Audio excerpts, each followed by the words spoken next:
Xin chào mừng mọi người đến với Have a Sip uống gì không. Đây là một podcast mà thì mình được gặp mọi người mỗi tuần. Và hồi xưa thì rất hay nói một cái câu slogan của podcast là một chương trình dành cho phỏng vấn những người nhiều chữ. Nhưng mà cũng nhiều người phản ứng vì hay nhận là không nhiều chữ lắm. Thì mình mới thấy là cái podcast này nó là một bộ sưu tập những cái câu chuyện khác nhau. Thì mình cũng tin là mỗi khách mời lại là một câu chuyện mới, nhiều câu chuyện mới. Và hôm nay thì lần đầu tiên được gặp An Nguy đến với Have a Sip. Cái quyết định gì mà em từ Mỹ về cùng với gia đình của mình về quay lại Hà Nội sống? Thực ra thì em cũng quay lại Mỹ khá là lâu rồi. Thì cũng có dự định về Việt Nam lâu rồi, nhưng mà dính dịch cho nên là cũng không về được. Xong rồi có em bé nữa thì muốn cho em bé về Việt Nam. Em bé về Việt Nam.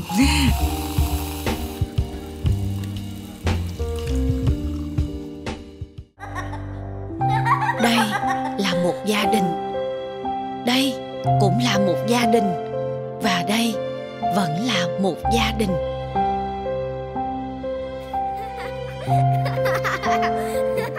Lifebuoy, safety for all. Gia đình cũng giống như sự an toàn, được sinh ra từ tình yêu, không phải định kiến. Khi em về đến Việt Nam có cái cảm giác khác biệt không? Tại vì chị biết là những người mà khi ở xa, xong rồi cái việc mà về Việt Nam lúc mà mình chưa có gia đình với lúc mà về với một em bé nó khác nhiều. Thì đến lúc mà về đến nhà thì nó cũng hơi sốc một tí. Tại vì là kiểu nhà em là ở trong ngõ ấy. Không biết nói sao, tại vì ở bên kia thì hầu như là không bao giờ nghe thấy tiếng động gì hết ấy. Yên tĩnh đúng không? Về Việt Nam cũng hơi bị sốc một tí là nhiều âm thanh quá, tiếng nọ tiếng kia, kiểu xong rồi cũng kiểu cho em bé đi ra ngoài ấy, thì chứ kiểu mình ở bên kia thì cũng không ai để ý mấy đâu. Nếu mà đi ra ngoài ấy, thì kiểu cùng lắm thì người ta hỏi baby mình bao nhiêu tuổi rồi, hay là kiểu người ta khen đại loại như thế. Ở Việt Nam mình là về nơi là kiểu trời ơi sao không đi tắt cho em bé rồi, sao không đội mũ cho em bé, tại vì về đúng đợt mùa đông ấy. Thì kiểu mình lúc đầu mình cũng kiểu hả, mà sao rồi về sao bảo đấy đúng là cái style của Việt Nam mình ấy. Ở bên kia nó không có được. Mình đến lúc mình có con ấy thì tự dưng mình sẽ quan tâm đến một số thứ khác biệt hơn bình thường. Ví dụ như tiếng động ấy, chỉ có bà mẹ mà phải vất vả ru con ngủ ấy thì mới biết là cái giấc ngủ của con nó quý như thế nào. Và một cái tiếng động nhỏ kiểu làm cho em bé thức dậy ấy, làm cho mình kiểu rất là hay lo lắng. Em có bị cái đấy không? Thực ra em nghĩ là em bé nó không sốc bằng em. Okay. Có một cái này chị sẽ quan tâm, tại vì một phần vì là cái podcast này tên là Uống gì không. Bây giờ chị sẽ hỏi 2 câu nhé. Lúc mà em chưa làm mẹ, cái thói quen uống của em, một cái đồ uống gì buổi sáng là món gì? Trước khi có em bé khoảng 2-3 năm gì đấy là em đã, tại vì bây giờ em 35 tuổi rồi nhá, thì coi như là đến tầm 30 tuổi là sáng nào dậy em cũng uống nước.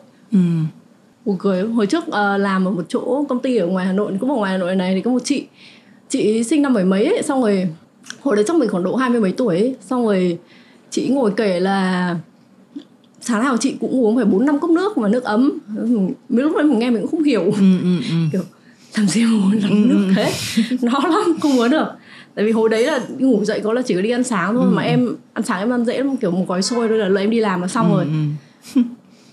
Thế mà ngồi chị bảo chị uống 4-5 cốc nước, mình không hiểu làm nào mà uống hết. Mà xong rồi đến rồi mình bằng tuổi chị ấy, thì mình cũng kiểu cần nước.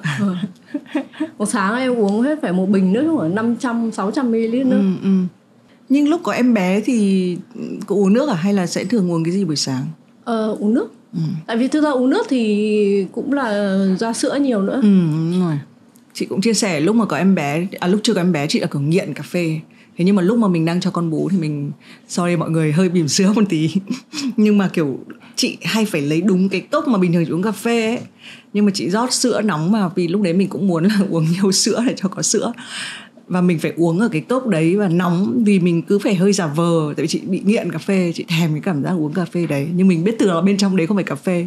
Mãi đến đứa thứ 2 thì mới hiểu rằng là kể cả mình uống cà phê cũng không sao lắm. Tức là mình đừng uống nhiều quá thì không ảnh hưởng đến sữa. Nhưng mà đấy là thói quen về đồ uống. Còn nhìn vào content, nhìn vào nội dung em làm là sẽ thấy khác này. Khác gì ạ? Ý là hồi xưa thì mình sẽ không nói những câu chuyện như bây giờ, chuyện bỉm sữa. Em có Em có biết trước là khi có em bé thì nếu tôi làm nội dung tôi sẽ làm xung quanh việc tôi là bỉm sữa không? Xong rồi đến lúc là mẹ bắt đầu đầu óc lúc nào cũng chỉ có con với cái bỉm sữa thôi, thì lúc đấy mới bắt đầu là đầu óc mình lúc này nó không có nghĩ gì về ba cái chuyện giống như hồi trước, nó không nghĩ về chuyện yêu đương gì, không nghĩ về chuyện rồi con trai con gái gì, nhưng tầm này chỉ có là con bây giờ về Hà Nội là căng thẳng hơn. Ở bên Mỹ thì bị ốm nhiều quá. Ở bên Mỹ thì cũng trộm vía thì cũng ít ốm, chỉ có đúng một lần là thấy sốt thì cho vào viện thôi, xong cuối cùng sáng hôm sau người ta đã thả ra, uống thuốc giảm sốt là hết rồi. Mà về đến Hà Nội 3 tháng chắc phải ốm 2 tháng rưỡi rồi. Đúng nè. Nước mũi lúc nào cũng lòng thòng. Nhưng mà chị thấy cũng chịu khó làm nội dung mà. Em có thấy cái phiên bản làm, ngoài cái việc là chị thấy là chị xem mấy blog kiểu phải quay mấy lần mới được cái blog này vì có thể là bận rộn chuyện con cái, nhưng mà cái tâm thế của em khi làm nội dung, khi làm những cái vlog đấy ấy, nó có khác nhiều không? Em có đúng là không có thể chủ đề thì khác hẳn rồi, nhưng mà cái lúc mà em ngồi trước máy quay hay cái thứ nó có thay đổi nhiều cái tâm thế của em không? Em nghĩ là thay đổi nhiều đấy. Tại vì là hồi mà mình mới nổi ấy, mình kiểu vẫn muốn được nổi tiếng kiếp ấy, thì mình sẽ làm những cái nội dung mà kiểu người ta thích nghe. Mình biết là người ta thích nghe và mình sẽ làm về cái đấy. Mình sẽ nói những cái mà mình nghĩ là người ta muốn nghe. Chứ còn bây giờ thì không. Thôi, chị cũng cảm giác là có một cái đặc thù về sự nghiệp của các bạn mà xuất phát điểm làm YouTuber, làm Vlogger. Trên Have a Sip cũng trò chuyện với hai bạn đời đầu là JV với lại Huy My chẳng hạn. Em có bị cái cảm giác giống như Huy My có miêu tả là hơi khi mà làm lại ấy, thì rất là hơi cảm thấy sợ. Ví dụ như là mình có thể không được đón nhận nhiều như hồi trước. Chị nghĩ với em thì trường hợp hơi khác biệt một chút, vì em ở một cái vai trò hoàn toàn mới. Nhưng có lẽ là như kiểu với Huy My là, hay là bạn kể cả Việt ấy, cũng muốn là khi mà xuất hiện lại phải thì phải khác hẳn kiểu thế đấy. Thì nó có nhiều khó khăn không? Thực ra thì về mặt nội dung em cũng kiểu không phải là khó khăn quá. Tại vì là em biết là nhiều bạn ấy thì sẽ có một cái áp lực là tuần nào cũng phải ra, hoặc là như thế nào đấy. Còn em thì kiểu dạo này thôi thì bắt đầu là ok, cố làm đi. Chứ còn mọi người cũng thấy là YouTube của em không nó cũng như Insta với Facebook của em, nó cũng không có update gì nhiều lắm. Thế đến dạo gần đây mình mới bảo là ok, nếu như mà thực sự là mình muốn làm YouTube lại ấy, thì mình phải cố gắng chăm lên, làm thêm nhiều lên một tí, thì mới có được cái người xem nếu mà như mà mình mong muốn ấy. Chứ còn mà nếu như mà mình cứ kiểu bữa được bữa cái như kiểu hồi trước ấy thì trước sau rồi nó cũng tạch á. Thực ra là em nghĩ là làm mãi rồi nó cũng tạch thôi à.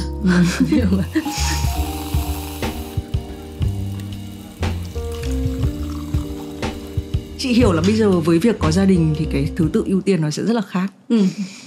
Nhưng là bởi vì em đang phải ưu tiên gia đình và trẻ con, hay là ý là tại sao phải làm lại content, hay em có nghĩ là em sẽ làm một thứ khác hẳn khác không? Kiểu đến khi mà mình làm mẹ rồi, mình có nhiều cái mình muốn chia sẻ, mình có nhiều cái muốn nói. Chứ còn như hồi trước thì cũng kiểu bản thân em thì cũng bình thường mà ít nói rồi.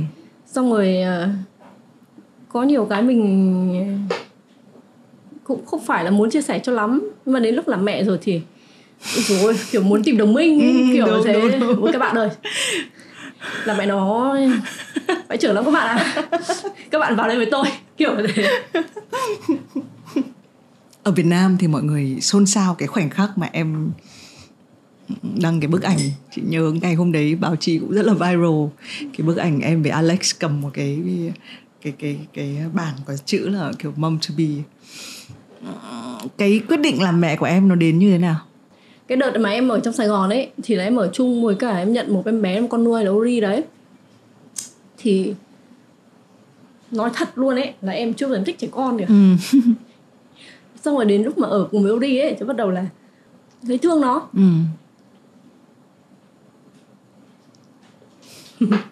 Kiểu vậy. Chị nghĩ là chị hiểu cảm giác đấy, nhưng mà đúng là nếu mà để miêu tả thì chị cũng không biết miêu tả nó như thế nào. Nhưng mà mọi người cũng đều biết là gia đình của An Nguy và Alex cũng là một gia đình đặc biệt.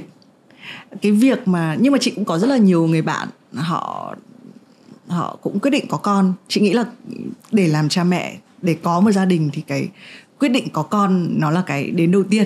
Tức là mình phải có cái quyết định đấy đã, rồi mọi chuyện nó mới xảy ra, đúng không? Chuyện này có Hôm đấy em ở bên kia thì em cũng chơi thân với một bạn kiểu hai đứa tâm sự với nhau là đến tầm này bắt đầu là kiểu nó thấy cuộc sống nó cứ thế nào, nó cứ trôi ok, vui thì cũng vui, làm thì cũng làm, chơi thì cũng chơi, nhưng mà xong rồi kiểu nó hơi bị không có mục đích. Hai đứa bảo với nhau là bây giờ kiểu cảm giác phải có một đứa con để có cái để mình cái hướng cho mình đi, kiểu vậy. Chị cũng là một người có một cái quyết định làm mẹ hơi kiểu bất bình thường với người khác nhìn vào. Tức là mình cũng quyết định là nuôi con một mình. Tại vì ở Việt Nam thì mọi người hay kiểu phải có một đám cưới trước xong mới có một đứa con. Hay là hồi đấy thì mình vẫn nhớ là chính vì mình làm trong ngành truyền thông á, mọi người cứ hay đưa cái hình ảnh là một người mẹ đơn thân. Như kiểu hồi đấy chị là mẹ đơn thân với em bé đầu tiên. Cái chất vấn đầu tiên mà mọi người rất hay nói với một cái kiểu gọi là định kiến ý, là thế không nghĩ cho con à? Kiểu ý là gia đình bị khuyết thiếu ấy, kiểu vất vả à? Đó. Không cần ai à? Đấy. Và cái định kiến thứ ba mà một người mẹ đơn thân hồi đấy nó còn hơi ghê gớm hơn, đấy là ôi đấy chứng tỏ là một người phụ nữ mạnh mẽ có thể nuôi con được một mình. Cái này chị thấy nó hơi toxic, nó hơi kiểu độc hại ấy. Sợ nhất là mấy quả bảo là mẹ là kiểu super woman, super mom. Đấy. Xong rồi kiểu tự nhiên mình có một đống áp lực mà mình phải trở nên super mà bản thân mình đâu có muốn đâu. Rồi, đấy. Thì chị không biết với An như thế nào, nhưng chị nghĩ là có thể khi mà ở bên Mỹ cái văn hóa nó khác một chút xíu. Nhưng mà chị vẫn nhớ cái khoảnh khắc, luôn nhớ cái khoảnh khắc là lúc mình có bầu và mình ở một mình, và mọi người biết là mình kiểu ở một mình. Và khi mà mình có bầu thì có một cái em bé ở chung cư ấy, em ấy kéo tay chị xong em bảo là kiểu thế kiểu chồng cô đâu. Và khi mình nhìn xuống cái em bé đấy ấy, thì mình không nhìn thấy em bé ấy. Tại vì các em ý bé, các em sẽ không bao giờ hỏi cái câu đấy. Nhưng mình nhìn thấy nó như kiểu một bộ phim, kiểu nó tua lại là trong bữa cơm gia đình thì nhà hàng xóm đấy đã nói gì đấy về mình, và khiến cho em ấy đấy trong cái bữa cơm này em đã nghe, và em ấy cái sự tò mò nó quá lớn đến mức độ em phải kéo tay em hỏi mình.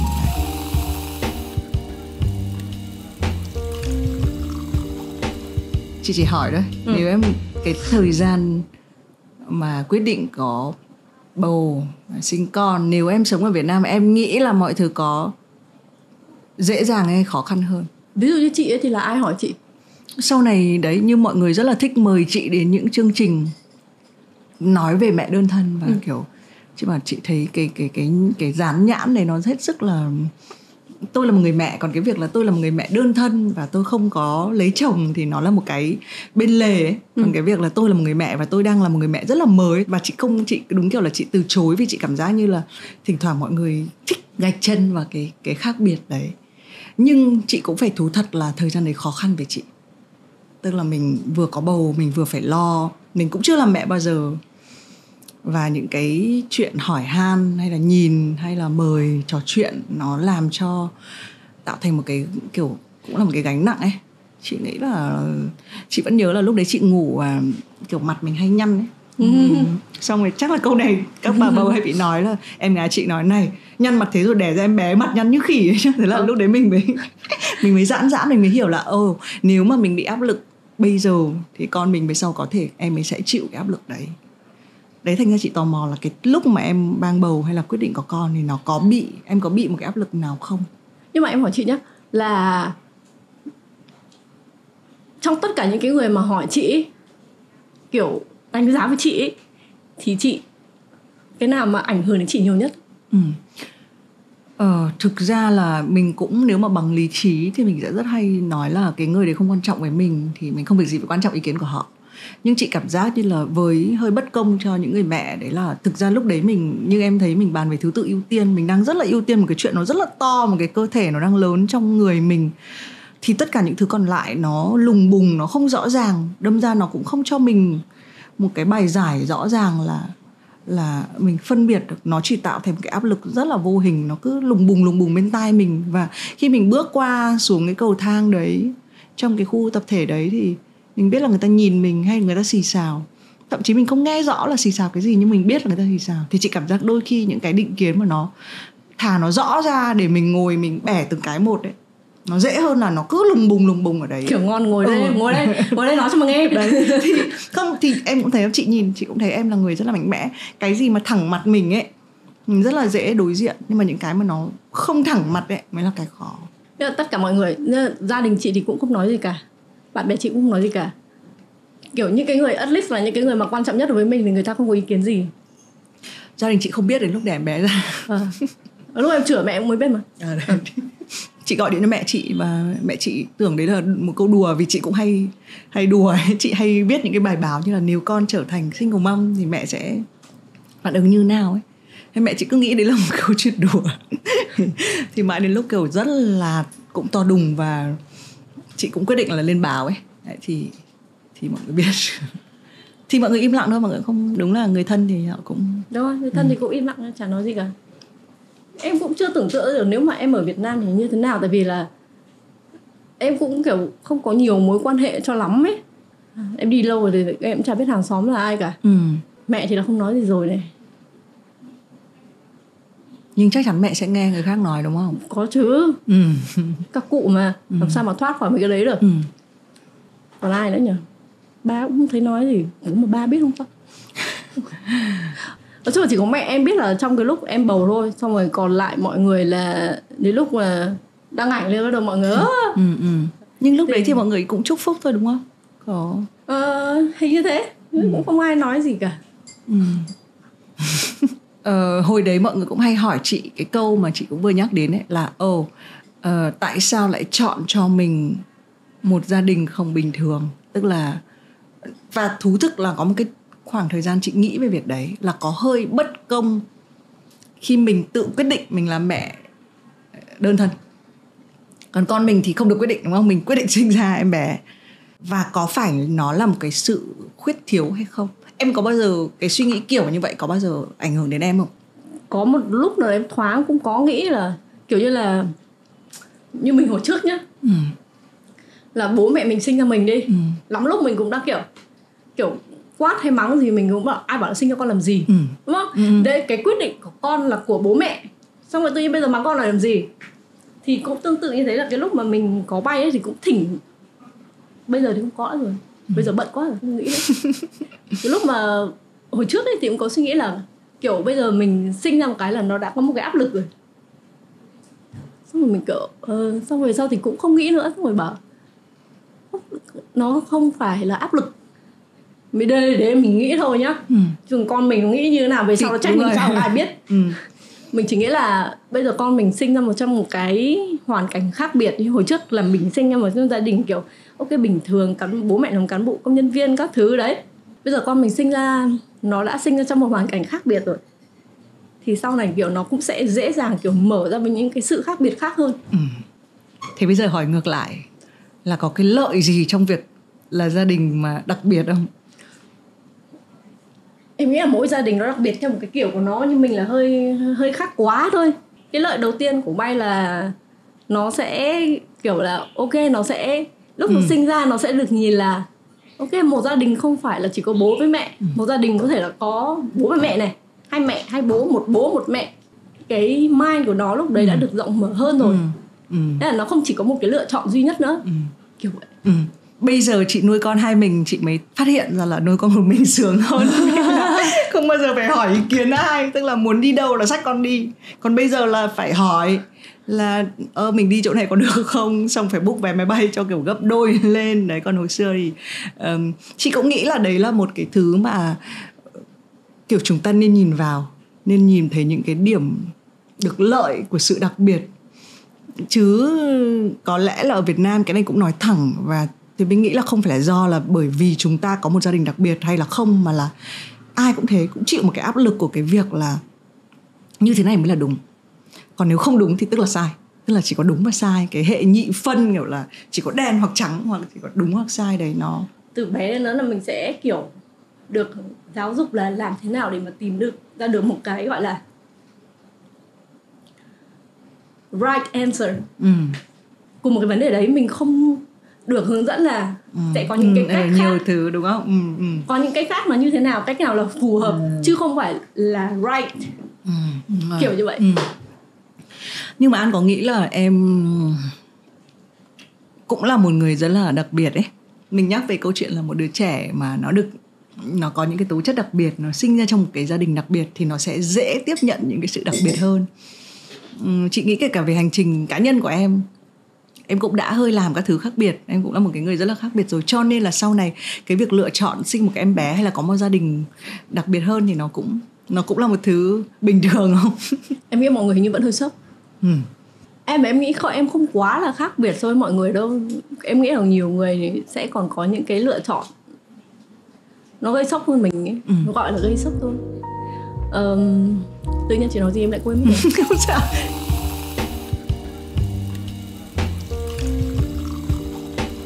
Cho nên là cái việc mà quyết định làm mẹ trong một cái gia đình mà có 2 người mẹ, nó không phải là cái gì đấy như em nói là có sốc hay không? Có lúc em quyết định thì em có tự thấy sốc về cái đấy hay thấy bình thường? Người khác sốc thôi, mẹ khác sốc. Mẹ em nuôi em từ bé đến bây giờ mẹ em vẫn chưa hết sốc. Nhưng mà em có nói về chuyện đấy không? Hả? Mẹ em có bao giờ nói ra? Có. Từ bé em đã có những cái quyết định kiểu trai mà hiểu được đấy. Kiểu như vậy. Cái tầm tuổi như mình ấy, bố mẹ kiểu hay than thở là nhà nghèo không có tiền. Nhà nghèo không có tiền. Em nghe thế xong rồi hồi lớp 3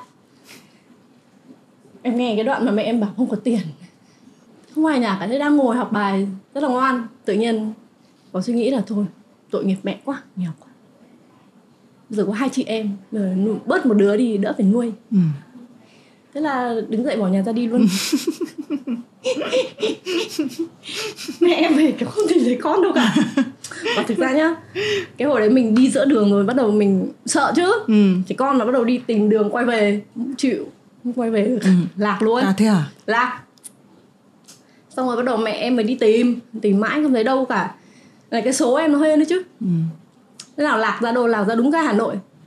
Thế cái tầm đấy thì chỉ có đi ra ga với đi ra bến xe mà tìm thôi. Thế là dì em đi vòng đi ra ga Hà Nội, thấy mình đang lang thang ở đấy.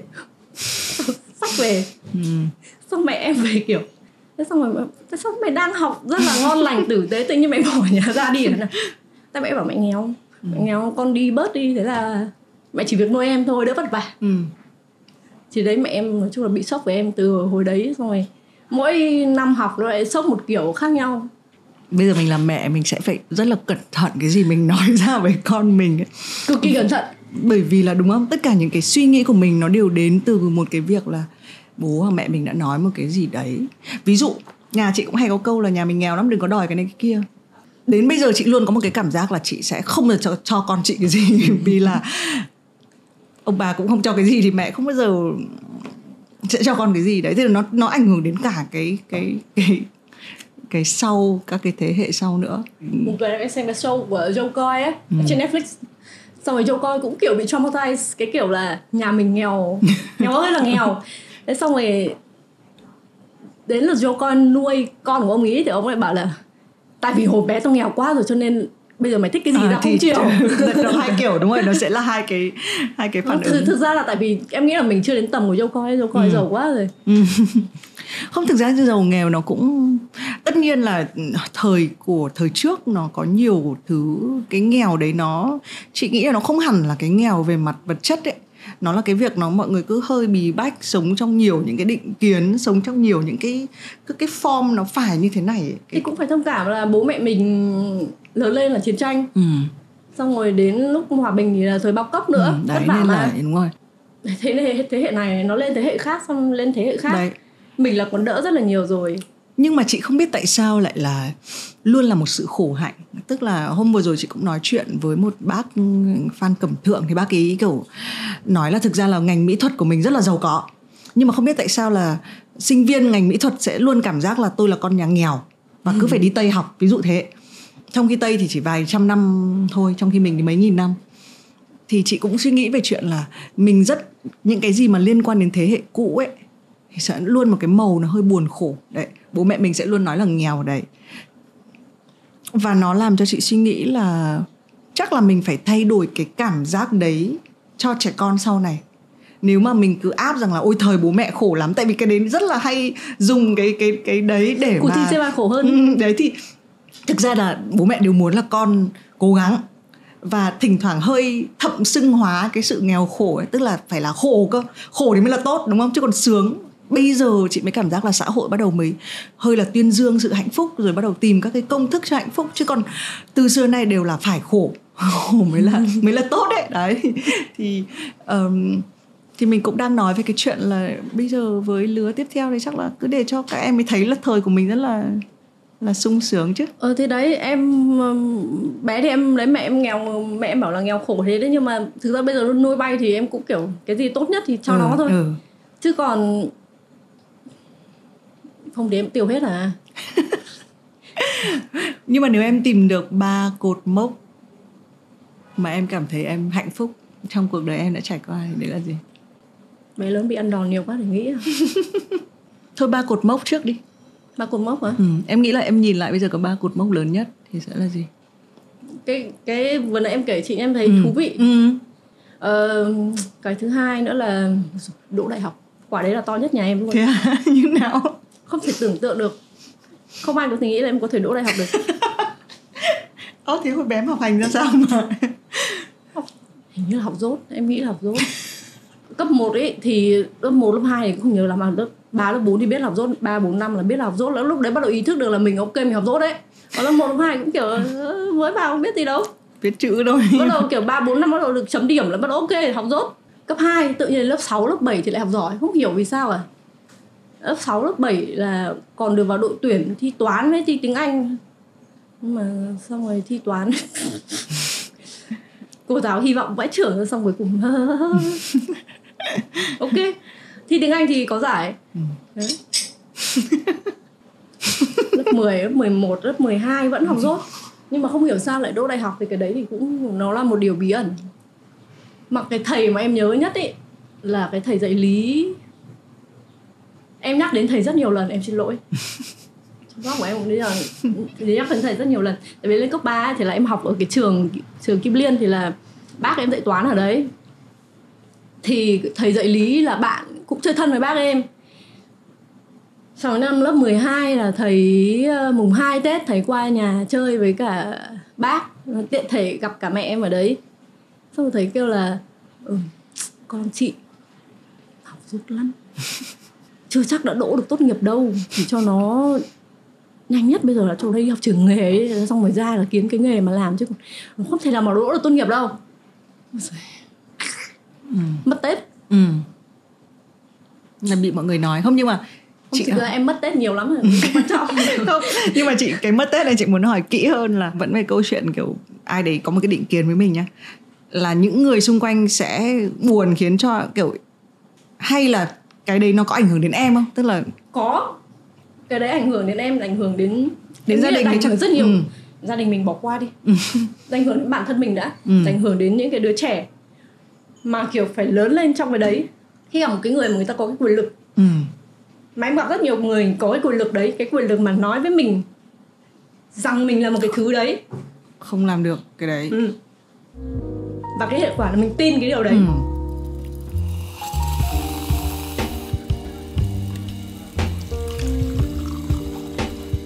Thành ra mình sẽ đặt ra một vấn đề nữa. Mình mạnh mẽ đến đâu thì đến một lúc mình bước qua được cái đấy, đúng không? Chị nghĩ là khi mình đều như vậy, khi mình còn nhỏ, mình còn trẻ, mình còn non nớt, mình chưa có rất là hiểu rõ bản thân mình ấy, thì mình sẽ bị nghe. Thậm chí là mình không phân biệt được cái tiếng nói đấy là tiếng nói của người ta hay của chính mình ấy. Vì đứa trẻ vô thức nó sẽ hình thành một cái tiếng nói bên trong. Chị nghĩ cái đáng sợ hơn là cái tiếng nói bên trong nói rằng là này, không làm được đâu. Thì mình không phân biệt được là bên ngoài hay bên trong. Tuy nhiên nhìn lại thì cái gì ở em mạnh nhất khiến cho em bước được ra cái đấy? Và lúc nào thì em thấy là đây chỉ là một ông thầy dạy lý bằng chứng lên đỗ đại học mà, đúng không? Thủ khoa chị. Ôi, đấy chưa? Thì rõ ràng biến cái đấy thành một kiểu sức mạnh còn gì. Chả phải sức mạnh đâu, em nói thật là hồi đấy em thi đại học em không thấy khó lắm thật. Không, thế thì rõ ràng là em phải giỏi, em mới thấy không khó. Nhưng mà người ta bảo dốt, đâm ra mình lại tin. Giống như kiểu hồi bé em xem một cái phim gì đấy của Singapore ấy, kiểu em rất là thích xem cái phim đấy, tại vì là kiểu như mấy ông luật sư bắt đầu đi cãi cho người nghèo các thứ ấy, xong rồi thắng. Từ bé đã thích kiểu chiến đấu cho công lý rồi. Thì lúc đấy mình cũng kiểu mình muốn làm luật sư. Mình cứ kiểu nghĩ như thế, xong rồi nghĩ là đại học luật nó cũng khó chứ. Thế xong rồi kiểu đến lúc mà nghe nhiều quá đấy, xong rồi đến lượt ông thầy lý nữa đây, thì lúc đấy mình nghĩ kiểu không bao giờ mình có thể đỗ được đại học luật. Thế thôi, có thi đâu. Em nghĩ nhiều người bị giống em. Tuy nhiên chị thấy hay nhất là có thể có một cái số kiểu số người nói rằng mình không làm được, nhưng mà nếu mình cứ làm ấy thì mình mới biết là có làm được hay không chứ. Em cũng chưa bao giờ nghĩ đến chuyện là em sẽ phải từ bỏ, không thi nữa. Nhưng mà trong cái lúc đấy em có nghĩ thực sự là có khả năng em không đỗ được cả tốt nghiệp không? Có nghĩ thế thật đấy chứ lệ. Em nghĩ thế thật. Cũng căn bản là em học dốt thật mà, không phải em học giỏi đâu. Nhìn cái bảng điểm của em không, như mấy năm cấp 3 thì đúng là nó không giỏi thật. Nhưng mà kiểu đến cái mà gần thi ấy, thì bắt đầu mình cũng kiểu cố, mình ngồi mình học, mình ôn các thứ. Bác em dạy toán nữa mà. Thì của bác cũng cố mà cày cho ấy. Thì chả hiểu sao thì cũng đỗ. Hồi đấy mình còn học dốt văn ấy, học dốt cả tiếng Anh là ok, toán văn thì dốt văn lắm ấy, suốt ngày kiểu bắt viết cảm nhận bài văn nọ kia ấy. Không thể ngồi nghĩ ra được ấy. Má sao có mỗi gần đấy câu mà sao cô nghĩ ra viết ra được nhiều thế. Thế mà xong rồi đến lúc mà hôm thi đại học chả hiểu nào viết được 4 tờ giấy. Nhưng mà kể cả làm vlog cũng là đầy chữ ở trong đấy, thì bọn em nói một mạch ở mấy chục phút thì đầy văn ở trong đấy còn gì. Ngồi viết thấy. Đấy là những cái đề tài mà mình muốn nói. Không thì chị mới nghĩ là nhiều khi kiểu định kiến sai nhất trở cái câu chuyện là nó phải là như thế này thì nó mới là được. Còn như mình cũng đang nói về chuyện là có biết bao nhiêu con đường để đi. Iris Cao ấy, bạn đấy cũng là một tác giả kiểu bestseller các cái cuốn sách. Thì bạn ấy cũng là người bị cô giáo văn nói là kiểu như này thì về sau chỉ có kiểu đúp vì môn văn thôi. Và bạn ấy tất cả những cái nỗ lực viết sách và ra sách của bạn ấy để chứng minh là cô giáo văn sai. Có thể tất cả mọi người sẽ chịu một cái áp lực, đúng không? Mình nói từ chuyện gia đình cho đến chuyện học hành cho đến sự nghiệp của mình. Ai cũng sẽ có một cái thời điểm mà nó rất là kiểu hơi tối với mình ấy. Và mình sẽ bị rất là nhiều những cái tiếng nói vào đầu mình. Thì có cái cách nào để biến những cái đấy thành một dạng sức mạnh hay không ấy? Thực ra cái việc em học đại học không phải để em chứng minh với thầy đâu. Chứng minh thầy làm gì. Thì cái hồi đấy học thì là chỉ là để học thôi. Là để chứ phải để cho mẹ một phần nữa. Các cụ ấy xưa mà sống cũng mặt mũi lắm. Đúng rồi. Nên là mình cũng cố thôi. Mà ai ngờ được thì ok. Vỗ tay. Thế nên chị cũng nghĩ là một trong bí quyết là cứ phải làm ấy. Như em nói là cứ học thôi. Thực ra cho mẹ cũng là chị nghĩ cũng là một cái lý do kiểu đẹp đẽ ấy.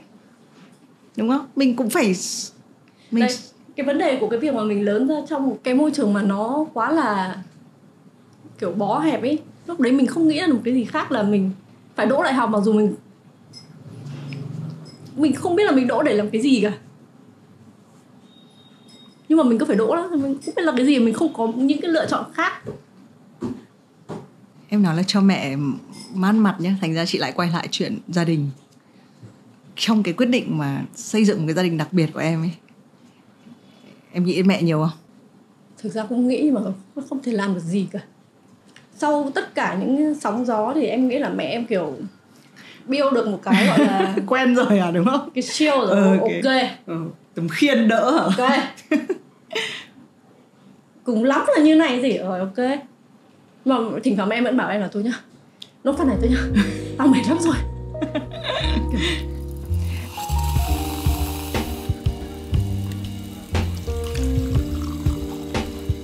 Có cái sự kiện nào mà em nghĩ là có thể cái khiên đấy của mẹ em không đủ vững chắc để đỡ? Thực ra nếu mà em ở cạnh mẹ em ấy, như cái hồi mà em học cấp 3 ấy, hồi thi đại học ấy, thì có lẽ là em sẽ kiểu nghĩ nhiều hơn, rén nhiều hơn. Nhưng mà vấn đề là em kiểu đi Mỹ là xa lắm rồi. Cùng lắm là mẹ em gọi điện cho em chửi một trận thôi. Chứ cũng không kiểu như ở cạnh hẳn. Thế xong rồi những cái lúc mà bão qua hết rồi bắt đầu em mới về, thì bắt đầu lại bảo là thôi nhá, đừng có làm nữa nhá. Xong rồi em dập thêm quả nữa, xong bắt đầu em mới về. Mẹ em là kiệt cường đấy. Cái thế hệ của mẹ em ấy mà kiểu gặp những quả bão thì cũng mệt chứ. Nhưng mà đấy, được một cái là mẹ em là kiểu tuy là lớn lên như thế này nhưng mà kiểu khi mà gặp phải em rồi ý, thì cái khả năng của mẹ em nó được mở ra một tí, mỗi lúc nó mở ra một tí, và khả năng chịu đựng nó mở ra được một tí, cái khả năng chấp nhận những cái khác biệt ấy nó cũng mở ra được một tí, cái mức độ thích nghi nó tăng được dần, chứ không phải là ok nó chỉ đến thế này thôi. Thì đấy cũng là một cái may mắn.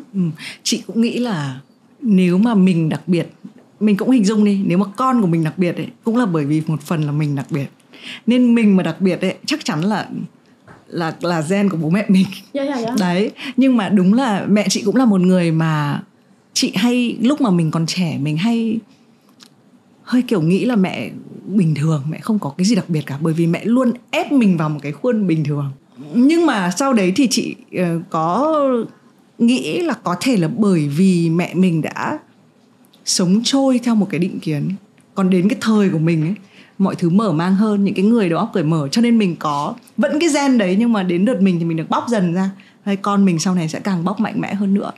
Chứ còn thực ra là mẹ mình cũng là những người cũng kiểu khủng khiếp ấy, nhưng mà chẳng qua cái thời đấy không được lộ diện ra. Chắc em nghĩ là bố mẹ không thể dạy cho con cái những thứ mà bố mẹ không biết được. Bà em không thể dạy cho mẹ em những cái mà bà em không biết được. Rồi bà em như thế tại vì cụ em không thể dạy cho bà em những cái mà cụ em không biết được. Cho nên là thực ra nhiều lúc ấy mình cũng kiểu cáu bố cáu mẹ là kiểu, tại sao bố mẹ như thế kia. Mà nếu như mà mình sinh ra trong một cái thời gian như thế, mình cũng được nuôi dưỡng trong một cái môi trường như thế, mình cũng có khi cũng không khác là mấy đâu. Bây giờ mình có technology này, có những cái phương tiện như thế này, đây có một buổi trò chuyện như em với chị, thì những bạn trẻ bây giờ sẽ học ít nhiều được một tí. Mẹ mình mà chịu mở mang ra đến như mẹ em bây giờ mà chịu mở mang ra được đến bây giờ là em thấy xuất sắc rồi. Chị cũng thấy quá oách. Chị cũng hâm mộ mẹ chị lúc mà chị kiểu vác con về một mình mà không có đám cưới là mẹ chị cũng siêu hâm mộ. Nhưng đúng, mình cũng phải nói về cái sức mạnh của sự chia sẻ. Nếu mà mình không, và chắc là em cũng hiểu rất là rõ đúng không, mình làm những cái ngành mà mình phải chia sẻ với mọi người, có thể nó xuất phát điểm là một câu chuyện rất là cá nhân, nhưng mà khi mình nói nhiều thì nhiều người khác sẽ nhận ra là cái câu chuyện cá nhân của họ có những cái tương đồng, tìm được đồng minh với nhau ở trong một cái điều gì đấy mà ở cái thời điểm này có thể nó đang phải chịu định kiến, nhưng mà sau này nó sẽ là chuyện rất là bình thường. Thế đấy là bây giờ quay về cột đấy mới là cột mốc thứ 2. Cột mốc thứ 3 của em có về chuyện làm mẹ không? Yeah. Có một cái gì đấy khoảnh khắc mà bảo là đẻ á chị. Mọi người cứ bảo là thiêng liêng lắm, thế nọ thế kia lắm, mà chắc là mọi người thấy thật, nhưng mà em thì lúc ấy chỉ thấy đau. Lôi con ra được một cái, úi dồi ôi, lúc đấy không nghĩ được gì nhiều đâu. Xong rồi đến lúc bác sĩ mà bế ra ấy, mình hỏi một cái câu rất là ngớ ngẩn luôn, mình không bao giờ nghĩ là mình sẽ hỏi luôn. Why is she so tiny? Em hỏi đấy á mà. Yeah. Kiểu so cliché luôn ấy, như kiểu ở trong phim ấy. Okay. Nhưng tại lúc đấy em thấy bé thật đấy gì? Hay là... Bé thật. Bé thật, nhưng mà cái câu đấy bị cliché quá à. Trong phim em thấy nhiều người nói câu đấy lắm. Thế là lúc đấy em nói vì là phim đã nói hay là vì là không, tự nhiên nó xuất hiện trong đầu em thôi. Thế xong rồi lúc mà lôi ra mà bé khóc một cái thì là mình khóc luôn. Xong rồi khóc chắc được 5 giây thôi, đau quá. Khóc không hiểu là vì vui hay vì đau đấy không biết. Mà thấy con thì em nhiều người nhá, em thấy kiểu người ta feel connected với con mình ngay từ khi ở trong lúc bầu các thứ ấy. người ta nói là mình nên cảm thấy như thế. Và ngược lại, những cái thứ rất là nhỏ như thế nó làm cho mình cảm thấy tội lỗi nếu mình không cảm thấy như thế. Tức là kiểu cái định kiến đúng kiểu định kiến ở khắp mọi nơi. Chị cũng thế, trong cái toàn bộ thời gian mang bầu chị quá lo lắng, chị không nghĩ về chuyện kết nối gì hết. Và lúc đẻ ra thì chị cũng chỉ nhìn một em bé, nhưng mà nó chỉ thực sự là bắt đầu diễn ra những cái vài cái đêm đầu tiên ấy, là mình bảo thôi chết tôi rồi, kiểu nhìn sang tự dưng có một đứa kiểu đỏ hòn nằm đấy ấy, xong rồi có một cái nôi ấy, xong rồi thế rồi cái này là không ăn đu mọi người các cụ hay trêu là không có nhét lại được chữ cũ nữa rồi ấy. Đấy thì lúc đấy nó mới xảy đến. Và chị cũng thấy là hóa ra tất cả mọi người cứ nói với tôi là kiểu tôi phải cảm thấy thế nào. Chị thấy cái cũng rất sai. Lúc chữa là đã phải thương con, chữa là phải yêu con, mối dây liên hệ tình mẫu tử đúng không? Xong mình để ra ok cũng ok, mình bắt đầu nuôi dần, bắt đầu mới thương mới thấy yêu. Bây giờ thì yêu vãi rồi. Nhưng mà đấy, em kiểu nhiều người ta bị tiêm vào đầu mình những cái mà kiểu em nghĩ là có thể người ta thấy thế thật, nhưng không phải ai cũng thấy cảm thấy như thế. Đúng rồi. Chị nghĩ đúng là cái quyền là cảm thấy như thế nào hay là làm một cái gì đấy thì không phải là người khác có thể nói hộ mình.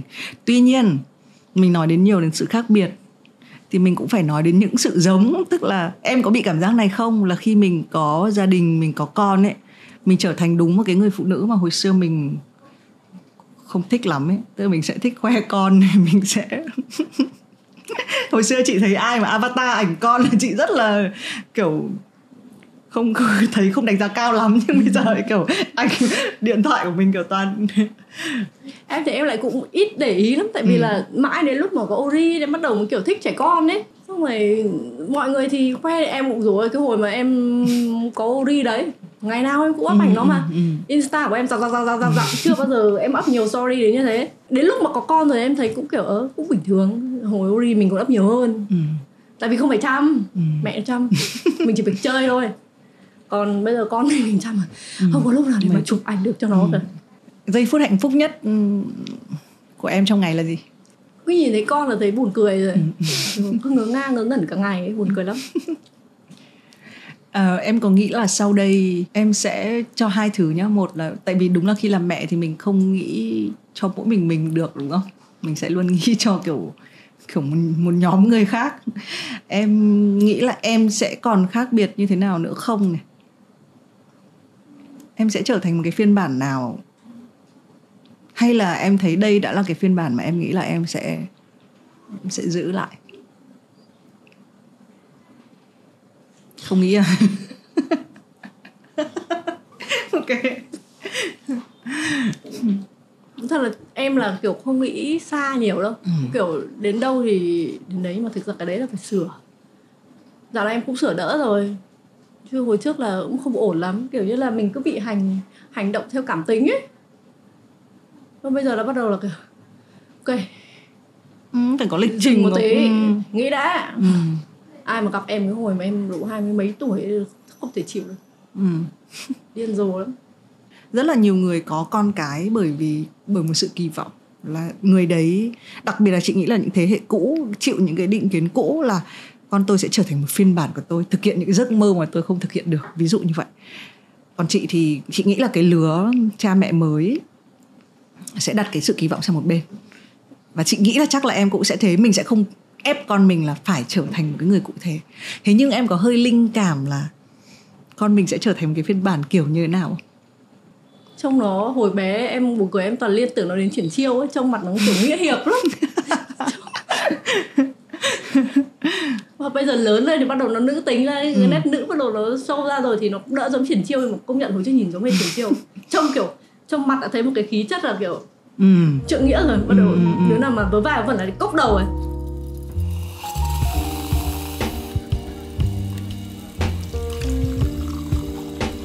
Ngoài cái chuyện mà em bé cởi mở, liệu em bé sẽ có một chút gợn suy nghĩ là mình là ai và mình khác biệt không? Em nghĩ là có. Nhưng mà nhá, cái vấn đề xảy đến với mình nó không quan trọng bằng cái việc mà mình diễn giải cái vấn đề đấy nó như thế nào. Ví dụ như kiểu một người mà người ta có tích cực nhá. Em buồn cười lắm. Hồi đấy quen một bạn hồi cấp 3, lâu lắm rồi mới nhắc đến bạn này. Bọn em là quen nhau hồi cấp 3 xong rồi đến học đại học đấy. Thì lúc đấy là em học trường khác, bạn học trường khác. Thế xong rồi kiểu bạn học trường khác thì cũng nhiều bạn xinh xinh. Ok. Thế xong rồi đến một ngày tự nhiên kiểu đi chơi gì đấy không gọi được, em gọi nhiều lắm, gọi mãi không được. Thế rồi, lúc đấy em chỉ có một cái suy nghĩ duy nhất là thôi rồi, thằng này nó thích đứa khác rồi, không thích mình nữa. Thế xong rồi cuối cùng nó đi về, hóa ra là đi với mấy thằng bạn nó. Xong rồi nó bảo là ok, đi về mấy thằng bạn thôi chứ có làm gì đâu. Nhưng mà cái mà ở trong đầu mình nó cứ kiểu, ở trong đầu mình nó cứ xoay qua xoay lại như thế. Xong rồi đến 3 tháng sau là em chia tay luôn. Kiểu lúc đấy là tự sao đấy, sốc thế, tội à, tội nghiệp anh à. Tự nhiên mình kiểu tất cả những cái cảm xúc đấy mình mất hết. Tại vì mình bị cái đấy, mặc dù nó không phải lỗi của nó, rõ ràng là không phải lỗi của người ta, nhưng mà mình bị nghĩ như thế rồi, trong đầu mình như thế. Đấy là cái vấn đề khi mà mình được nuôi dưỡng trong một cái môi trường mà nó quá gọi là gì, rigid, vuông vắn quá, chật hẹp quá, không ngọ nguậy được, không có nhiều những cái nhiều định kiến quá. Em có bao giờ nghĩ hình dung đến một lúc em bé sẽ hỏi và yêu cầu em giải thích về mô hình gia đình của nhà em không? Em nghĩ là em sẽ không đợi đến lúc con mình hỏi đâu, phải giáo dục cho con mình biết từ trước rồi. Thực ra bắt đầu từ những thứ rất là đơn giản. Em ví dụ thứ nhất là chuyện vẽ chẳng hạn. Em vẫn nhớ mãi cái hồi em học lớp 3 hay là 4 gì đấy, học bài vẽ cái nhà. Thì em vẽ một cái nhà, xong rồi em vẽ một hình người ở trước, xong rồi em không có cái bút nào để em tô thành cái màu da người cả, em lấy màu hồng tô. Xong rồi nộp bài lên, bắt đầu giáo viên mới bảo là tại sao người lại mặt hồng. 5 điểm về chỗ. Đó, phải bắt đầu từ những cái rất là nhỏ. Từ nhỏ mình đã được hướng dẫn là ok, hoa phải màu đỏ và lá phải màu xanh. Sau đấy lúc mùa đông tự nhiên lá màu vàng, mùa thu lá màu vàng màu nâu. Sao không giải thích được cái chuyện đấy?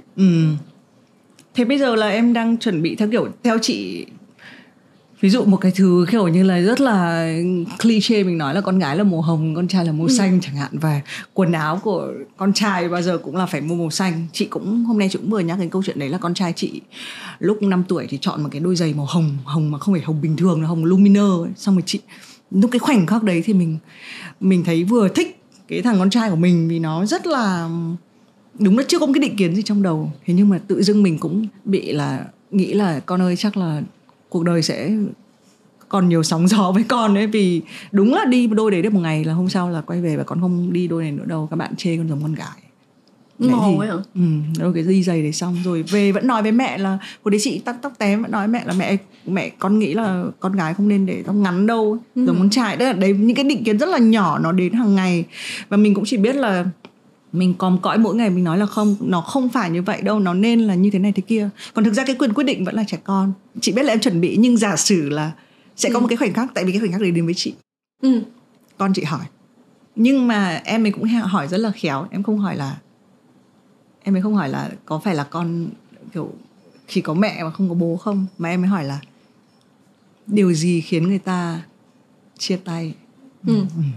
Mình bảo là, chị cũng nói thẳng thôi, lúc ấy cũng rất là bé, cho 4-5 tuổi. Chị bảo là người ta hết yêu nhau thì người ta sẽ bỏ nhau. Là ví dụ như con thấy là không thấy bố ở đây bởi vì là bố mẹ hết yêu nhau. Thì đấy là cái khoảnh khắc diễn ra với chị. Và cũng diễn ra, mình cũng, chị hơi tập dượt cái đấy trong đầu. Là nếu, tại vì phải blocking trước. không thì cái thái độ cởi mở ấy, thái độ là nếu mình coi nó là cái thứ gì để giấu, đúng không? Tại vì cái này là cũng là câu chuyện của thế hệ cũ, là rất là nhiều người khi mà bố không có bố hay là không có mẹ thì hay giấu cái đấy, hay hoặc là hay nói dối. Chị cũng bây giờ vẫn có những người gia đình bạn bè chị mà bố mẹ bỏ nhau ấy, thì vẫn cứ giấu, nói là mẹ đi học hay mẹ đi vắng. Đấy thì em với Alex có bao giờ trò chuyện mà chuẩn bị cái khoảnh khắc là phải... Thực ra Alex thì lo nhiều hơn em. Em thì ít lo hơn. Tại vì em cái trước mắt đã rồi, còn những cái sau về từ từ. Đến lúc đấy thì bắt đầu mới vào cái hoàn cảnh cụ thể, mình mới biết là mình phải làm như thế nào. Điều quan trọng nhất là mình phải dạy được cho Bay là cuộc sống có rất là nhiều cái option. Tùy thuộc vào mình chọn cái option nào thôi. đồ chơi hay là quần áo em cũng đưa cho bay nhá. Bây giờ tại nó còn bé rồi, đưa nhiều quá thì nó bị rối. Thì lúc nào cũng phải đưa cho nó một trong hai cái này, chơi nào cho lựa đấy, chơi nào chơi đi. Một trong hai cái áo này muốn mặc cái nào mặc đi. Nó phải hiểu được là cuộc sống của nó sẽ có những cái option, những cái lựa chọn, và tất cả mọi người cũng sẽ có như thế. Hồi trước mà kiểu mà hồi bé bé thôi nhá, mình mà bị cận ấy, mình cũng bị trêu mà. Em hồi trước lớp 4 em đã cận 4 độ rồi, xong đeo cái kính to tổ tràng nha, đi đâu cũng bị trêu, em cũng không muốn đeo mà. Thì nếu như mà ngày đó mà bố mẹ cũng dạy cho mình được là ok, mỗi người nó có một cái lựa chọn khác nhau, mỗi có một cái điểm khác nhau, và mình phải học cách mình tôn trọng cái điều đấy. Thì lớn lên thì hy vọng hopefully là nó sẽ hiểu được cái lựa chọn của mình. Đúng. Nhưng cũng trẻ con bây giờ cũng kiểu đám trẻ chẳng may về sau mà nghe xem lại những cái này phải cảm ơn kiểu bố mẹ đã ít nhất cởi mở, mình cởi mở nên là đúng không? Con mình về sau sẽ may mắn hơn rất là nhiều, may mắn ít nhất là hơn thế hệ của mình. Chết mất bao nhiêu neuron thần kinh với con đấy. Đấy, nên là chị nghĩ là cái định kiến thì nó sẽ còn tiếp diễn nữa. Thời nào cũng sẽ có những cái định kiến, sẽ có luôn một cái form, nhưng mà mình sẽ phải hiểu rằng là nó có nhiều sự lựa chọn, đúng không? Chị nghĩ cũng nên phải gạt đi cái việc là có cái này là tốt hơn hay là cái này thì kiểu kém hơn. Cái bất hạnh nhất cuộc đời người là đi so sánh mình với người khác. Em bị cái đấy, em thừa nhận luôn, em bị cái đấy. Thế cho nên là em cũng hạn chế lên mạng xã hội lắm. Kiểu một cái này không nhiều like một đứa kia. Thế là em cũng kiểu những cái mà em biết là nó sẽ mang lại cái năng lượng tiêu cực cho em thì em sẽ kiểu dẹp nó sang một bên, cố gắng để không nhìn thấy nó. Tại vì là để mà sửa được cái cách mà mình nhìn nhận về nó ấy, mất nhiều thời gian lắm. Bây giờ là mình đã sửa được một ít rồi đấy, nhưng mà mình cần nhiều thời gian nữa để sửa, để khi nào mình có thể đối diện được với nó một cách bình tĩnh. Còn trong thời gian này mà mình có những cái mà mình cảm thấy là mình chưa làm được ấy, hoặc có những ai mà em ghét chẳng hạn ấy, là em không gặp luôn. Tại vì em biết là nhiều lúc nó sẽ ảnh hưởng đến mình, nó sẽ mang lại cái năng lượng tiêu cực cho mình. Và mình hiểu cái vấn đề đấy thì suy ra là mình cũng ok, mình tránh đi. Đến một lúc nào đấy mình tu đủ rồi thì ok, gặp nhau. Bao nhiêu năm làm nội dung mà gần như là cái lứa bọn em là làm cái kiểu nền tảng đầu tiên mà kiểu mình biết được cái, mình đọc được cái sự định kiến hay mình đọc được cái sự tiêu cực. Tại vì ví dụ như hồi chị làm trông thế thôi, làm tivi nó an toàn lắm, vì chỉ có mình, hầu như là mình sẽ không nghe được như là cái thời bắt đầu làm YouTube. Nhưng mà em có rèn luyện được qua thời gian không? Có chứ. Hồi đầu mà em mới làm vlog á, là em đi cãi nhau tay đôi không à. Lại sốc. Lại sốc. Đùa đấy.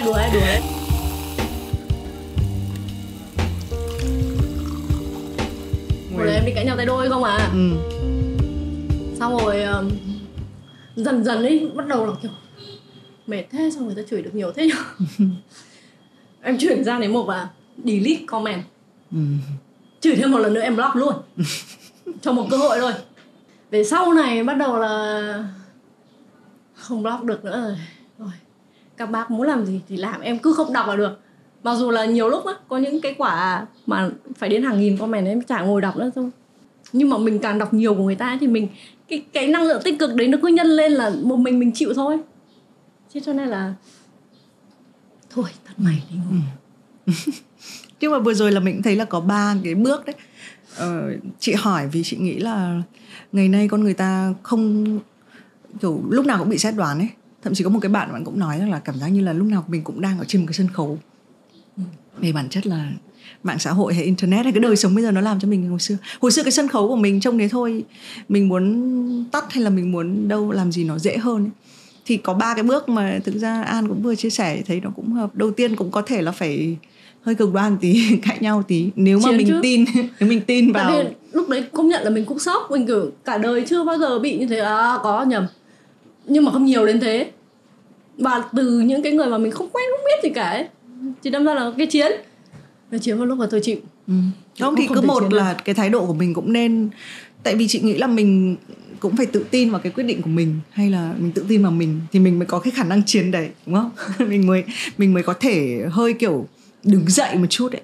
Thế nhưng mà cái thứ hai có thể là mình sẽ đã sang cái giai đoạn là mình hơi không quan tâm, mình shut down, mình cắt nó ra khỏi đầu. Còn chị nghĩ đến level cuối cùng mà các bậc thầy tu sẽ đạt được đến, đấy là kiểu dòng đời vạn biến nhưng mà tôi vẫn bất biến. Tôi có thể ngồi tôi đứng ra ngoài, tôi nhìn các bạn.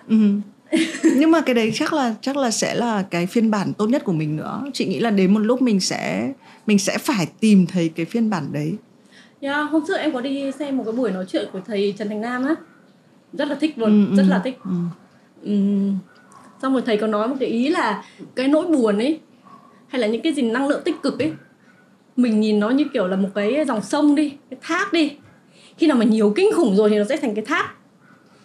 Nhưng mà thay vì cái việc mà cứ ngồi ở dưới đấy để hứng cái thác đấy thì tự mình làm đau mình không? Thì tại sao mình không chọn chỗ ngồi sang bên cạnh đi, ngồi bờ đi, xong rồi nhìn nó chảy, chảy đến bao giờ nó êm thì lại thôi, mình lại vào ngồi, kiểu vậy. Cái câu chuyện định kiến và câu chuyện khác biệt ấy, nó sẽ là câu chuyện mà nó mang tính chất là kiểu timeless ấy, thời nào cũng có. Thời nào cũng có một định kiến, thời nào cũng có một ai đấy sẽ làm ở trong một cái mô hình gì đấy nó khác biệt hơn. Và mình cũng học cách thôi, học cách kiểu là mình ngồi dưới dòng thác hay là mình ngồi lệch sang một bên. Em thì em nghĩ là ai cũng có cái dòng thác của người ta hết ý. Cuộc đời chả có ai mà trôi chảy cả đâu. Đúng rồi. Nhìn thế thôi. Vấn đề là mỗi người ta chọn cách cái diễn giải cái sự kiện xảy ra đối với người ta đấy như thế nào. Đúng. Phải nói thật là thời nay mình may mắn hơn. Mình vẫn phải nói cái điều đấy. Vì là ít nhất là mình cởi mở hơn, mình được trò chuyện, mình được nhìn thấy nhiều thứ hơn. Và chị cũng tin là đến con mình sẽ lại tiếp nhận mọi thứ kiểu mới hơn, cởi mở hơn. Mình nhìn vào những cái mà mọi người rất là hay trêu, cái câu mà kiểu con mà nuôi con ấy, con sẽ không bao giờ nuôi giống như mẹ. Thế nào cũng bị giống, thế nào cũng dính. Nhưng mà nó sẽ thay đổi ra một tí. Ví dụ như kiểu hồi trước mình nói chuyện với con mình không để ý đấy, như kiểu là đấy, giống như kiểu ai nhở, ở đấy mẹ em kể chuyện nghèo. Bây giờ mình sẽ phải tránh từ cái chuyện nhỏ nhất. Mình hay quen mồm, hay thuận mồm, cái kiểu như là con mà khóc ấy thì bảo là nín đi mẹ thương, hư là mẹ cho người khác nuôi. Vô tình là nó cho vào trong đầu đứa trẻ một cái là ok, mình phải ngoan thì mẹ mới yêu, mình phải học giỏi thì mẹ mới thương. Nghĩa là cái tình yêu của mẹ là một cái tình yêu có điều kiện. Thì đấy là cái mình không muốn. Đúng. Và thực ra mình đều biết là tình yêu vô điều kiện mà chị tình thấy. Tình yêu vô điều kiện mà những cái cách mình thể hiện ra, hoặc là cái cách diễn giải của bọn trẻ con nó không được như mình. Mặc dù em biết là mẹ em nhiều lúc là tức lắm như nào thế kia, nhưng mà em biết là mẹ em vẫn yêu em vô điều kiện. Bởi vì mình nhìn bây giờ mình yêu con mình vô điều kiện mà. Hôm nọ con chị cũng nói một câu chị cũng giật mình. Nếu con không được điểm cao trong kỳ thi này thì mẹ có bỏ con không? Thế là mình nghĩ là tại sao con lại nói như thế? Kiểu sẽ không có điều gì khiến mẹ bỏ con ấy. Không có điều gì. Nên là chị nghĩ là có một gia đình thì gia đình là gì cũng đủ để mình kiểu ở dưới dòng thác ấy. Cái quan trọng nhất trong gia đình phải là tình yêu. Rồi bây giờ kết lại chương trình sẽ bằng một câu. Bằng một câu không liên quan đến thác nhưng mà liên quan đến hòn đảo. Câu này cũng hơi cliché nhá, cứ hỏi đi hỏi lại mọi người thôi. Em có nghe rồi, em có đọc trong script rồi. Là nếu mà lên hoang đảo và phải mang theo một cuốn sách thì đấy là cuốn gì? Lên trong bao lâu? Không biết ngày trở về. Không biết ngày trở về nhưng mà có đồ ăn đồ uống gì ạ? Không biết. Không biết thì làm sao mà mình biết mình mang cái gì theo. Nếu mà để không biết nhá thì em sẽ mang cái quyển chị biết cái quyển Thế giới âm nhạc 1998 không? Không. Cuốn lời bài hát đó hay cuốn gì? Không, Thế giới âm nhạc 1998, cái quyển đấy là cái quyển như kiểu báo ấy, nhưng mà nó là in kiểu xịn ấy, chứ không phải in giấy bình thường, in màu. Xong rồi giới thiệu các loại ban nhạc rồi ca sĩ rồi đấy, xong rồi cái quyển đấy nó xến vãi trưởng. Kiểu mà hồi đấy nhá, không có kiểu báo mạng như này đâu, mình đọc tin sái cổ luôn ấy. Xong rồi bắt đầu em nhớ mãi hồi lớp 6, lớp 7 em ngồi em học thuộc lòng tên của từng anh trong Backstreet Boy, cả tên first name, middle name, last name em thuộc hết. Xong rồi ngày sinh các kiểu, chiều cao. Xong rồi năm trước em đi Las Vegas em được xem Backstreet Boy. Finally. Bây giờ chỉ còn 4 anh thôi mà. Em đủ 5 anh, hôm nay em đi đủ 5 anh. Kevin lại quay về. Có một cái già rồi nhưng mà tất nhiên vẫn mà làm được sầu tay hẳn hoi. Chị còn dạy tiếng Việt rồi, tại vì đến Việt Nam diễn rồi. Chị cũng là fan hâm mộ, cũng dán đầy poster đầy ảnh đây này. Mọi người đóng máy hộ em. Đóng máy hộ em. Chị còn chỉ cho Nick Carter đi massage ở cái chỗ đường Lê Quý Đôn. Để trước đấy lúc đấy em ở đâu? Em không ở Việt Nam à? Không. Đấy, đến Việt Nam đúng không? Đến Việt Nam chị dẫn cái họp báo đấy. Rồi tiếp đi. Rồi mang cái cuốn đấy lên hoang đảo đúng không? Mục đích làm gì? Ngồi đọc thôi. Sách mà để đọc mà. Ok. Cảm giác còn một option nào nữa ấy sao ấy? Không. Nếu mà đi không biết ngày trở về là cứ mang cái đấy đi. Thế thôi, mang cái quyển đấy về gợi nhớ về những cái thời gian tươi đẹp của mình. Công nhận hồi đấy là tươi đẹp phết đấy. Nói chung là mình làm gì mình cũng có một cái năng lượng rất là lớn luôn ấy. Ngồi đấy, riêng cái việc mà ngồi học thuộc lòng tên của mấy anh Tây là đã siêu rồi nhá. Xong bắt đầu ngồi, em vẫn còn nhớ hồi đấy chị em có cái dàn đĩa cassette các kiểu ấy, xong rồi có bài Stay the Same ấy. Ngồi nghe chứ ngồi thử sách bản thân là nghe xem xong rồi có chép ra được ra. Để bọn mà giỏi tiếng Anh nó hay có cái trò đấy. Và đấy cũng là cách chúng nó học tiếng Anh hồi xưa. Hôm nay trêu là An thì có trêu là nó chả giống một cái thông điệp cụ thể nào, nhưng mà như chị thấy nó rất là, chị nghĩ là nó có thể giúp nhiều người đấy. Nó messy, nó everywhere giống như em. Đúng là mọi người có hay nói rằng là nếu mà chỉ xem kiểu vlog của em thì sẽ không, thì sẽ có một cái cảm quan khác với em không? Mọi người xem vlog thì cứ nghĩ là em thân thiện ấy.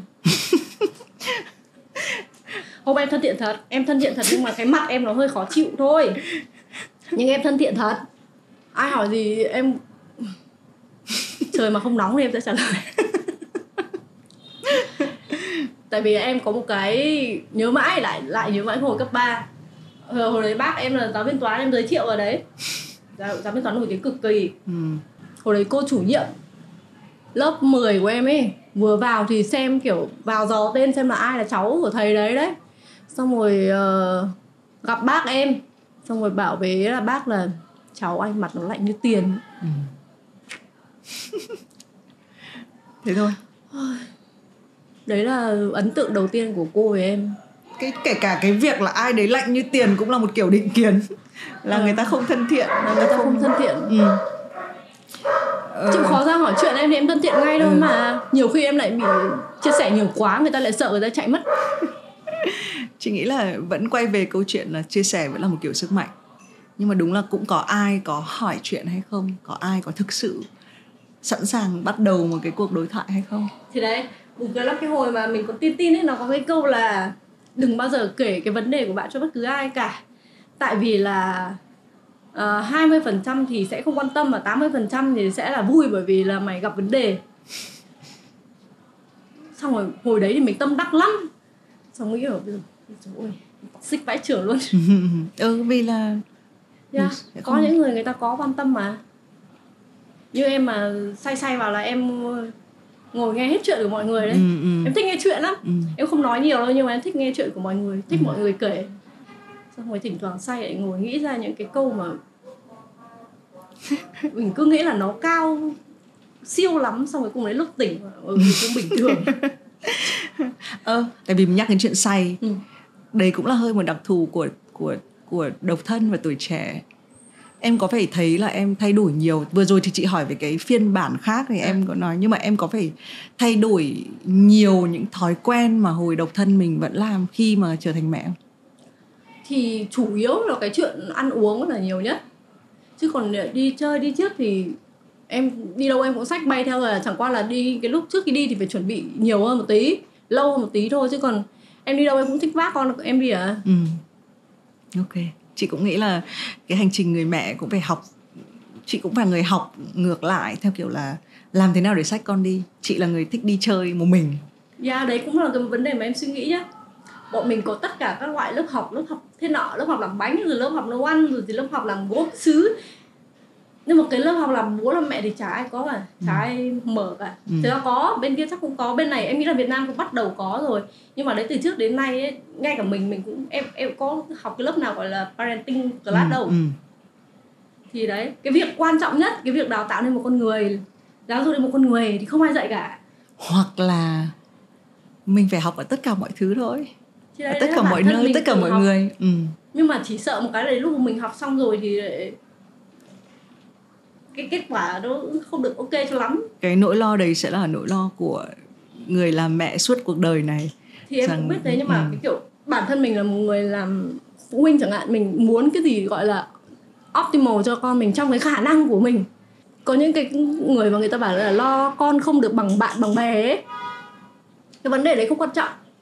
Em nghĩ thế, thật sự không phải là, có lẽ là về sau rồi con mình nó sẽ nghĩ là nó sẽ tủi thân là mình không được thế nọ thế kia. Nhưng mà bản thân em bây giờ thì em nghĩ là cái nỗi lo lớn nhất của em ấy là khi mà mình biết con mình có một cái khả năng nào đấy, có một cái tiềm năng nào đấy mà mình không thể đáp ứng được cho con mình. Đấy là cái vấn đề mà em khá là lo lắng. Chị nghĩ là mỗi khi đã làm cha mẹ mình không ngừng lo. Gọi là có con mới biết lòng cha mẹ. Cũng giống như cha mẹ mình đã chưa bao giờ ngừng lo, thế thôi. Và đây cũng là một điều tốt đẹp, chị nghĩ thế. Có yêu thương thì mới có lo lắng mà. Thôi cho nên kết lại chương trình thì cảm ơn mọi người đã nghe hai bà mẹ bỉm sữa trò chuyện. Một cái điều lớn hơn mà kể cả nếu bạn không phải là người làm cha mẹ thì cũng mong là bạn nhận được. Đấy là hãy cho mình nhiều sự lựa chọn hơn. Cuộc đời không chỉ có trắng đen, gia đình cũng không chỉ có là kiểu như là một bố một mẹ theo kiểu truyền thống có con. Một cái nhà cũng không có một cái kiểu là mái cứ phải xuống như thế này. Một người da cũng có thể màu hồng bởi vì họ say rượu chẳng hạn, đúng không? Tức là có rất là nhiều những cái sự lựa chọn. Và chị nghĩ là mình không bao giờ nên chỉ có nhìn vào những cái định kiến và nghĩ rằng là chúng ta chỉ là như thế này, chỉ là thế kia. Và hy vọng là dù bạn là ai, bạn ở trong hình thái nào, bạn cũng có một cái sức mạnh để mà bước tiếp.